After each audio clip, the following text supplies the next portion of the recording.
Olá, pessoal, bem-vindo de voltas ao canal Ateliê do Osso. Nós estamos aqui novamente.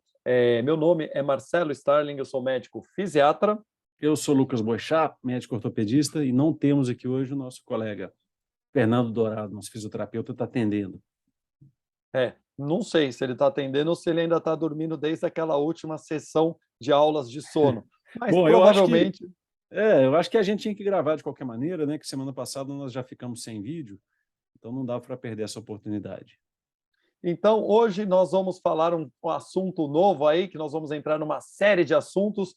Vamos falar de frozen shoulder, tá? Pois Porém, é, antes de você começar a falar, nós vamos falar que nós não temos nenhum conflito de interesse e que com essa apresentação nós não pretendemos esgotar nenhuma informação sobre o assunto. Não é recomendado fazer diagnósticos exclusivamente com esses vídeos e, se precisar, procure sempre um profissional de saúde para poder orientar vocês, tá? Lucas, e aí? O que você tem de frozen shoulder? bom, Marcelo, bem lembrado aí dos nossos disclaimers, né?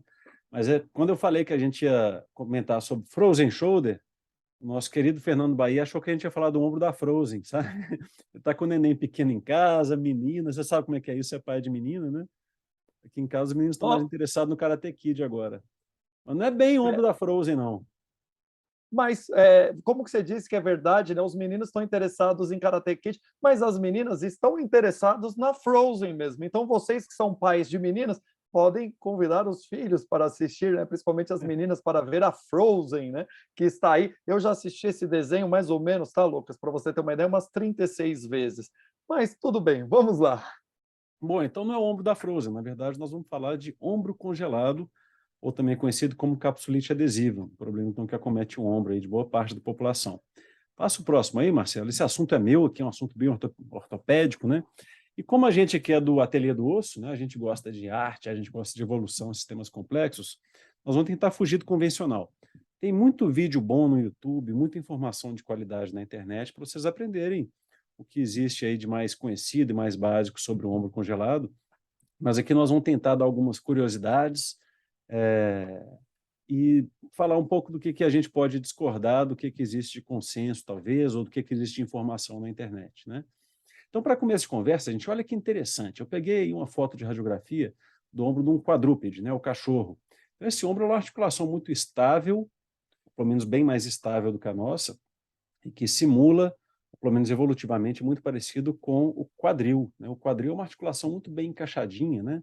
Chamada bola e soquete. Então, a bola em cima dentro de um soquete, aquilo tem uma estabilidade intrínseca, aquilo é naturalmente estável, não depende de muito mais coisa, né? Então, o ombro dos quadrúpedes, ele vai parecer um pouco com isso também.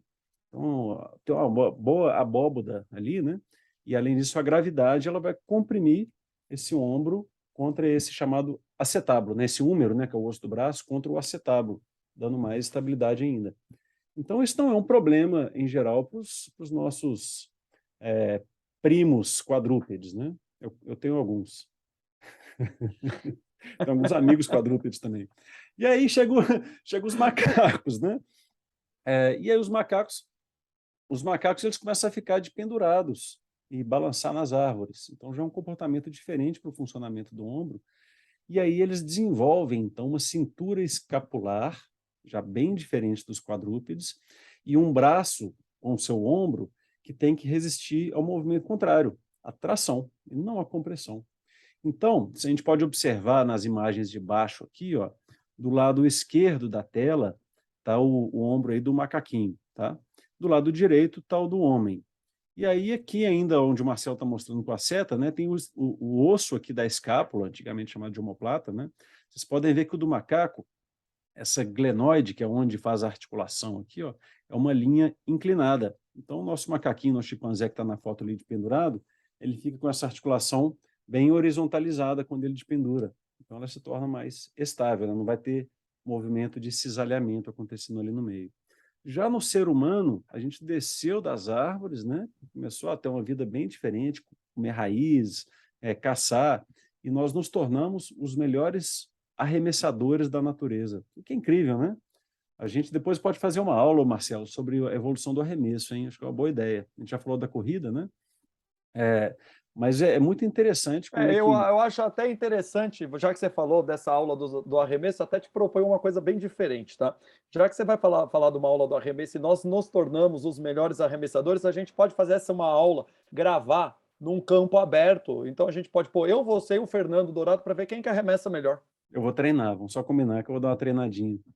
E isso é bastante interessante, que se perguntar assim, qual que é as maiores qualidades que o ser humano tem em frente aos outros animais, né? A gente vai falar que é pensar, né? Raciocinar, pô, beleza, tá certo. É a turma que, como nós gostamos de estudar corrida de longa distância, também é outra surpreendente, né? Nós somos dos melhores do mundo em fazer isso. Mas um ser humano um pouco treinado, se você passar alguns dias ali tentando acertar uma pedrinha numa fruta, você vai conseguir. No fim, você vai estar apagando a luz de casa usando uma bolinha perereca, aquela de borracha. Você vai acertar provavelmente. Então, nós temos a capacidade de arremessar com muita destreza e muita precisão aliado à força. E para isso, então, a nossa glenoide, né, essa parte articular da escápula, ela ficou bem mais verticalizada, como é mostrado aí. O que, por outro lado, traz um problema, já que nós estamos lidando com uma articulação universal. Ela tem uma alavanca em cima dessa superfície articular. E, em vez de ser bola e soquete, virou uma bola e uma colher, né? Uma coisa muito mais instável. Então, pode passar, por favor, Marcelo? A gente teve Calma aí, que... antes eu queria te fazer uma Diga, pergunta. diga. Eu não queria fazer uma pergunta, tá? Porque isso não é uma pergunta que deve ter uma resposta, né? Mas vamos imaginar o seguinte, né? É comum, você acabou de falar aí que o ombro humano ele é instável, né? Por causa que é uma articulação universal e é a articulação que tem o maior número, gama de movimentos do corpo humano, é o ombro, tá? Então você está falando. E o macaco, né? Que você estava falando aí da evolução, ele fica de pendurado, né? Então ele tem que ter uma musculatura deltoide muito forte, ele tem que ter uma musculatura estabilizadora, esses estabilizadores dinâmicos muito forte. Eu não sei como que funciona o complexo, se existe um complexo de Manguito, né, no macaco, né? Mas imaginando, eu não sei se isso existe também, mas vamos imaginar que o macaco ele poderia sofrer um AVC. Será que ele faria a subluxação, que é tão comum no humano, que quando o ser humano ele faz um AVC, ele fica hemiplégico, né? Principalmente com o membro superior, quem não cuida adequadamente, você faz uma subluxação, essa perda dessa força muscular, que você faz essa paralisia flácida aguda, faz com que o peso do membro ele faça aquela subluxação, mostrando que é a instabilidade também, a musculatura ela é muito importante para segurar esse sistema bola e soquete que você está falando aí, essa bola na colher aí. A Será que hipótese é interessante, mas eu te coloco dois contrapontos. Primeiro, quando eu fui estudar sobre o troço do quadrúpede, eu vi que tem artigo, inclusive, falando sobre instabilidade do ombro do cachorro. E tem hum. cachorro que tem displasia de quadril também. Eu sei que os Não, o de lutadores quadril é têm. mais, né? É. Eu ia Mas aí é que tá. perguntar do quadril, só que daí era uma outra articulação. Eu falei assim: porque é Pois comum, é. o quadril não é comum no ombro. Mas então esse é um ponto. Então é provável que tenha. Os problemas acontecem nos animais também. Mas aí vem o outro ponto, que é o seguinte: o chimpanzé que tiver um AVC, ele vai sobreviver? Não. Não, né? O cachorro também não. Provavelmente, se ele tiver uma instabilidade do ombro, ele rapidamente vai ser eliminado desse meio também, né? Já nós, seres humanos, há muitos milhares de anos que a gente aprendeu a cuidar dos próximos, né? Cuidar dos nossos parentes, dos nossos vizinhos, dos nossos amigos, e tornou-se possível sobreviver sem dente, sobreviver com estabilidade do ombro. Então, dentro dos trade-offs, né, da evolução, eles não deixaram de existir, mas esse se tornou menos importante. Então, isso tem a ver com a gente carregar mais problemas intrínsecos ao nosso corpo, e até diariamente também. Se por um lado a gente é legal e ser um ser social, por outro lado a gente se torna um pouco mais incompetente individualmente. E para isso nós estamos aqui, né? Nós médicos ajudamos a resolver. Nós somos parte desse, entre aspas, problema, tá? Não é um problema, é muito legal, né? Que a gente se ajude. Pode passar o próximo, por favor? Então, você já falava de manguito, né, Marcela? E agora está a articulação humana, né, entre a glenoide e o húmero, o escápulo e o húmero, que a gente chama de glena humeral, é na região do ombro, que tem outras articulações ali também. Então, a gente vai ter uma cápsula articular para dar estabilidade. Então, a cápsula faz essa vedação da articulação para ter aquele líquido circulante ali dentro, né? E ela também tem muitos espessamentos, essa cápsula articular do ombro, o que ajuda a dar estabilidade também. Outro componente de estabilidade, como você citou, é o chamado manguito rotador, que com certeza vai ser tema de outra aula aqui no ateliê. Outro pode ser esse tendão que passa aqui, ó, que é chamado de cabeça longa do bíceps, ou cabo longo. O outro é a própria capacidade de posicionar a escápula no tronco da maneira correta, né? A cinética escapular. Mas nós estamos aqui para falar da cápsula. Então está aí apontada a cápsula glenohumeral, né? Está até escrito como ligamento aqui nessa imagem, mas a gente costuma dividir em 3 diferentes ligamentos aqui nessa cápsula: superior, médio, inferior, se não inferior, o mais robusto deles. Pode passar, Marcelo. E o tempo todo, né, a nossa cápsula articular ela está se adaptando à nossa necessidade. Então, se você ficar alongando o tempo todo, como faz um arremessador de beisebol, ela vai afrouxar em certos pontos e costuma tensionar em outros, né? E se você ficar totalmente parado, pode ser que ela comece também a encurtar, né? E aí esse problema da capsulite adesiva ou o ombro da Frozen, ele pode acometer de 2 a 5% da população mundial, então é uma coisa cabulosa, né? Muita gente vai passar por esse problema. Muitas vezes é primário, acometendo mais frequentemente mulheres acima de 45 anos. A gente vê isso bastante no consultório, né, Marcelo? Mas tem também a secundária. Então a pessoa tem um trauma, uma fratura na região, uma lesão do manguito rotador, uma tendinite calcária, né? O tendão começa a calcificar ali na região, que gera um grande processo inflamatório. Então, ou por processos inflamatórios locais, hipervasculares, né? Ou por imobilidade, a pessoa pode, então, desencadear esse problema da capsulite adesiva e começar a travar o ombro. Diga. Lembrar, né, Lucas, que na forma primária é comum mais em mulheres e principalmente as diabéticas. Tá? Mas como em Isso está bem diabéticos, descrito, tá sim. bem descrito na literatura. Eu não sei se eu deixei isso no slide aqui, passei, por favor. Tem os diabéticos e também os usuários de anticonvulsivantes, né? Não, se foi numa aula que eu dei que estava lá. Como eu disse aqui, nós vamos passar por uns temas mais curiosos, umas partes mais curiosas do tema, né? E aí você tem 3 fases, então, dentro da capsulite adesiva, 3 fases básicas, tá? A gente observa elas até nitidamente nos pacientes. Uma fase chamada de congelamento, então o ombro está travando e ela costuma ser bastante dolorosa. A dor vai crescendo e a capacidade de movimentar vai diminuindo. E a gente observa que primeiro perde as rotações. Então, tem uma dificuldade de rodar o braço para fora e para dentro. Normalmente para fora começa a perder primeiro, né? A rotação externa.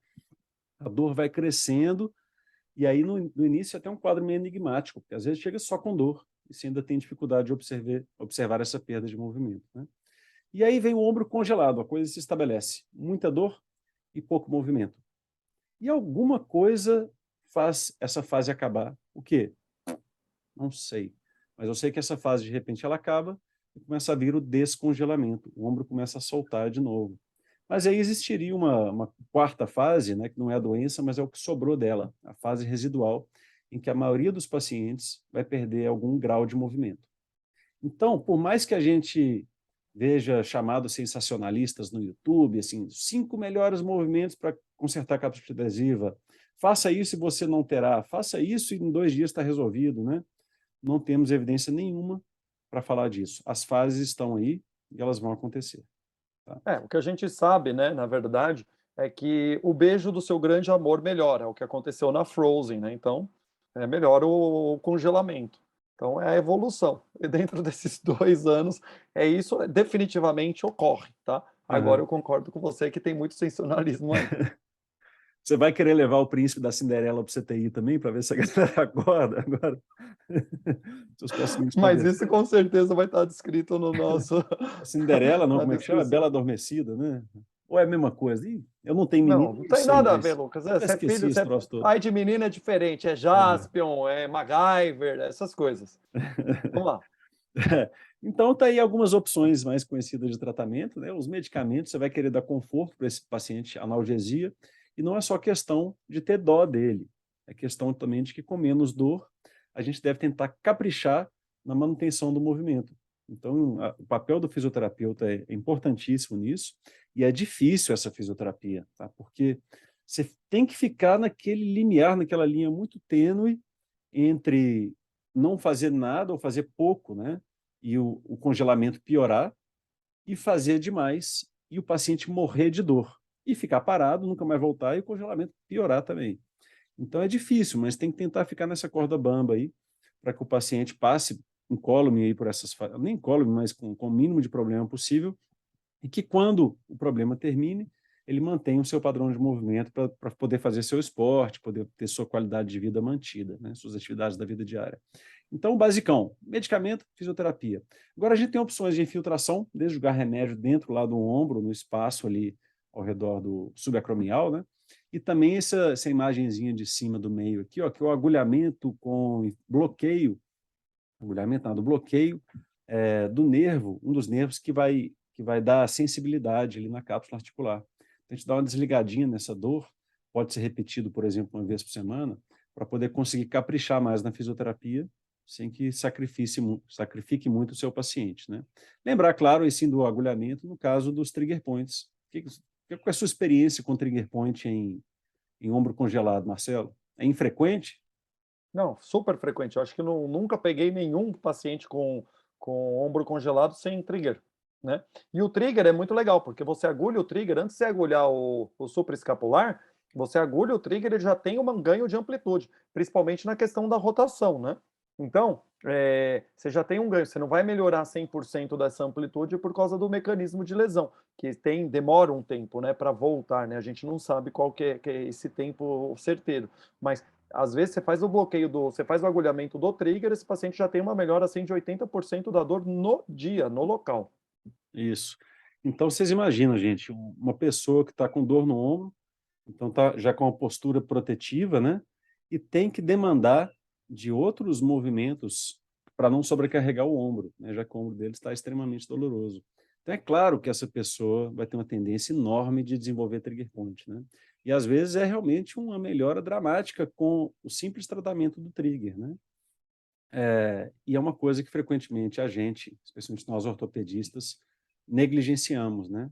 Ah, o problema é a cápsula, vai tratar só a cápsula. E aquele ao redor todo que está ali contaminado pela doença, né, que tá ruim, está dolorido, não é tratado. E aí o paciente não tem o conforto nem a reabilitação que ele merece, né? Bom, e quando está indo tudo mal, quando não está dando certo, a dor é muita, a restrição de movimento é demais, aí a gente vai ser um pouco mais agressivo. Pode fazer uma sedação, de preferência uma anestesia nesse paciente e manipular no bloco cirúrgico. É uma manipulação muito interessante. Assim, você ouve rasgar aquela fibrose, parece um tecido sendo puxado, né? Isso pode gerar um processo inflamatório tremendo depois. Então, mais uma vez, vem a analgesia, podem vir as infiltrações. Ou se você vai fazer essa liberação, você pode também fazer a liberação artroscópica. Já está no centro cirúrgico mesmo, entra com a câmerazinha lá dentro do ombro, geralmente encontra-se um ombro como esse aí da imagem, cheio de fibroses, tecido branco, mesmo depois da manipulação, e ele já está meio rasgado, cheio de processo inflamatório, essa chamada sinovite, e a gente faz uma boa limpeza nisso aí, com essas outras opções ainda também de infiltrar ao final um corticoide, um ácido hialurônico, para evitar que a inflamação tome conta. A inflamação é fibrose, né? Tome em conta em cima de tudo de novo. Pode passar, por favor, Marcelo? E assim a gente termina, pelo menos a parte de slides, né? Podemos partir para uma discussão dessa questão do frozen shoulder. Fomos bem sintéticos hoje, né? Demais. Ô, Lucas, eu quero te fazer uma pergunta. O que você acha que é mais frequente? Quais são as possibilidades, então, em termos de medicamentos para infiltrar? Você acha que às vezes faz corticoide, somente um anestésico, ou o ácido hialurônico que muitos têm utilizado hoje em dia? Marcelo, eu acho que vai muito de paciente para paciente. Agora, considerando a fase também, né? A primeira fase de congelamento, em especial, ela é uma fase muito inflamatória. Então, a gente tem evidências de que alguma coisa desanda nessa cápsula articular, pode ser o estímulo da lesão local, por exemplo, né?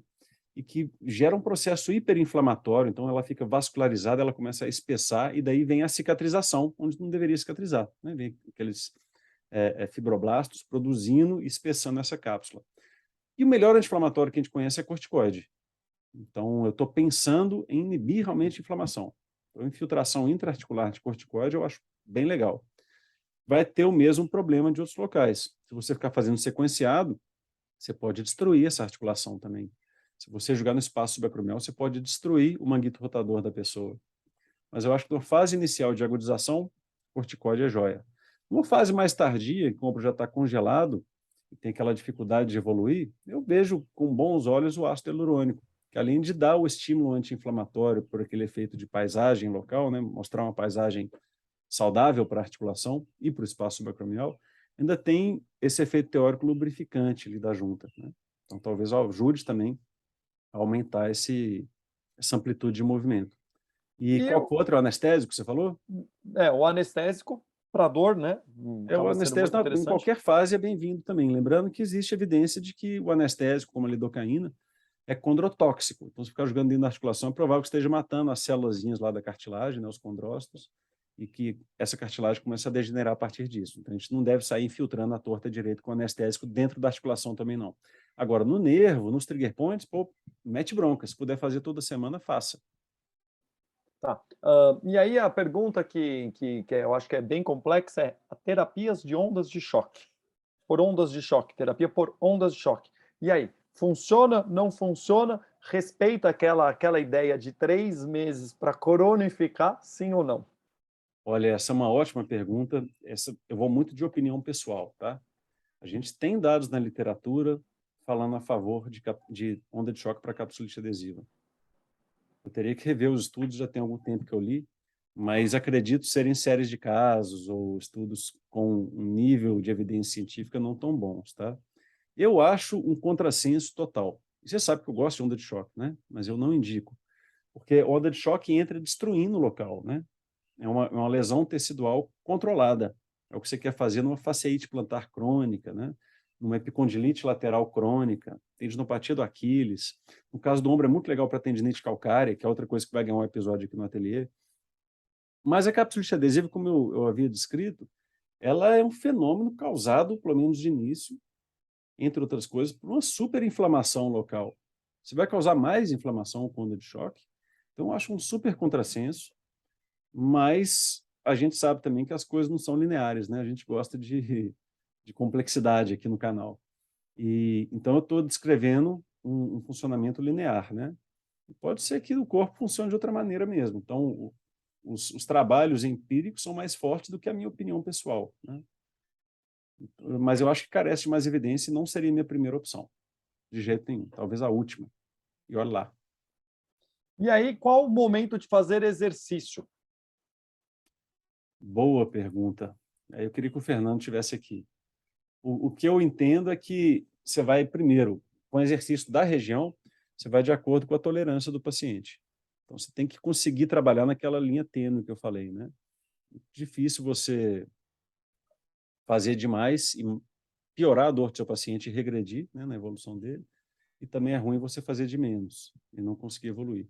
Agora, lembrar que o corpo não é ombro, né? Tem tudo ao redor do corpo. Então, se a pessoa pudesse manter ativa, a gente sabe o tanto que isso é importante para o resto do corpo, para a saúde em geral da pessoa, e é muito provável que seja importante até para a própria capsulite adesiva, né? A pessoa que é mais ativa, especialmente que faz esporte de alta intensidade, ela está mais capaz, por exemplo, de lidar com radicais livres, mais antirradicais livres circulantes, né? Que é uma coisa que com certeza está presente na inflamação da capsulite adesiva, né?